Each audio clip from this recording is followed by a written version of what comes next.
Switchblades. The very name evokes images of dark alleys, gang fights, and a sense of danger. These knives have become iconic symbols of rebellion and lawlessness. With their spring-loaded blades, switchblades deploy at the push of a button, making them both fascinating and frightening.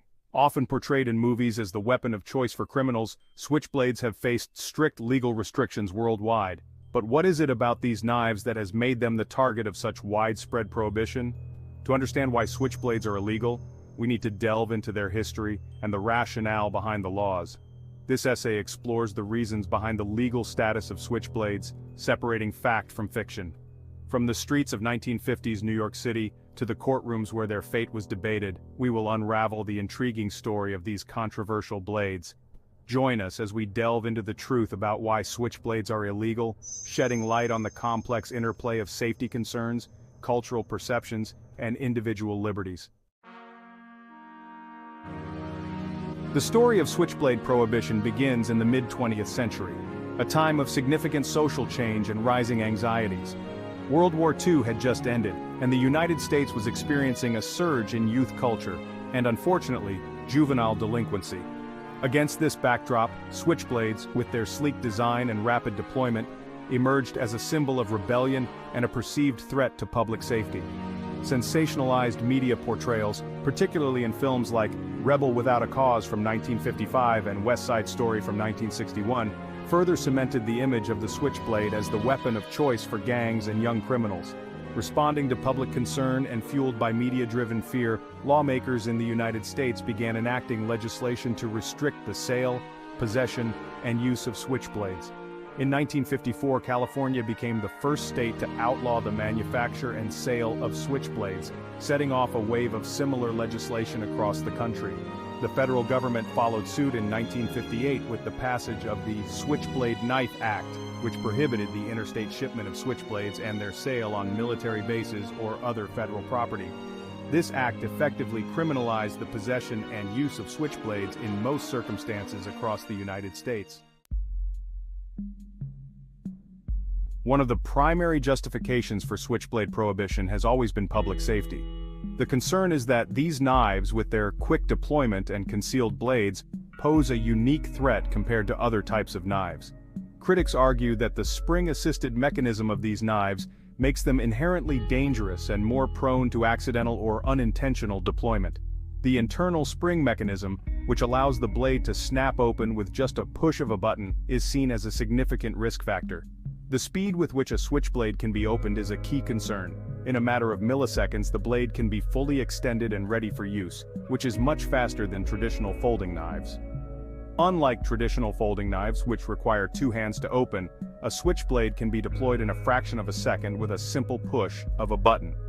This one-handed operation is often cited as a reason for their potential danger, especially in high-stress situations. This rapid deployment, while potentially advantageous in certain situations, raises concerns about the risk of accidental opening, especially during a struggle or if the knife is dropped. The sudden and unexpected opening of the blade can lead to unintended injuries. Furthermore, the concealed nature of the blade within the handle is seen as a potential hazard. The fact that the blade is hidden until deployed can make it difficult to assess the knife's readiness and potential danger. Unlike fixed-blade knives or traditional folding knives where the blade is visible, the blade of a switchblade is hidden until deployed.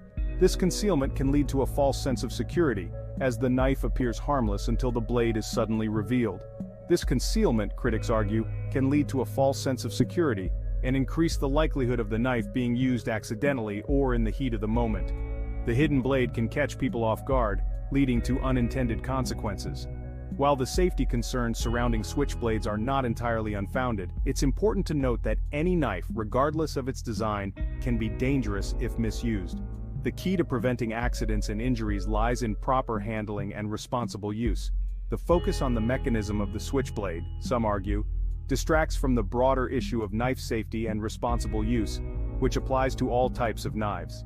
Education and awareness about safe knife practices are crucial in mitigating risks associated with any knife, not just switchblades. Section 4. Switchblades versus other knives. A fair comparison? The legal status of switchblades often raises questions about their comparison to other types of knives. This debate is not just about the knives themselves, but also about the principles and logic behind the laws that govern them. Critics argue that singling out switchblades is arbitrary, as other knives with more dangerous designs remain legal. They suggest the focus on switchblades may be more about historical stigma than actual risk. Gravity knives, for example, use gravity or inertia to open the blade quickly with one hand, similar to switchblades. While initially banned alongside switchblades, the legal status of gravity knives has become more nuanced, with some states loosening restrictions. Assisted opening knives designed to be easy to open with one hand have gained popularity. Their legal status varies, with some states allowing them and others restricting them. Critics argue that the varying legal treatment of different knives highlights inconsistencies in knife laws, suggesting these laws are often based on historical precedents rather than rational risk assessment. They contend that focusing on the mechanism of a knife rather than its potential for harm is misguided, advocating for a more comprehensive approach to knife regulation. Advocates for reform argue for a nuanced, evidence-based approach to knife laws, including better education on knife safety and clearer guidelines on illegal use. By addressing the root causes of knife-related incidents and focusing on prevention, communities can reduce harm while respecting the rights of responsible knife owners. Section 5. Pockets of permissiveness, where switchblades find acceptance. While switchblades remain largely prohibited in the United States, there are pockets of permissiveness where these knives have found a degree of legal acceptance. Some states have carved out exceptions to their switchblade bans, allowing for limited possession or use in certain circumstances. For example, several states allow individuals with disabilities who may have difficulty opening traditional knives to possess and use switchblades for everyday tasks. This exemption recognizes that switchblades, despite their controversial reputation, can serve as valuable assistive devices for individuals with limited hand dexterity. Additionally, some states permit the possession and use of switchblades for specific purposes, such as hunting or fishing. In these cases, the rationale behind the exemption is often rooted in the practicality of switchblades for these activities, where a quick and reliable opening mechanism can be essential. Beyond the United States, switchblade laws vary widely across the globe. In some countries, such as France and Italy, switchblades are legal to own and carry, while in others, such as the United Kingdom and Canada, they are subject to strict prohibitions similar to those in the United States.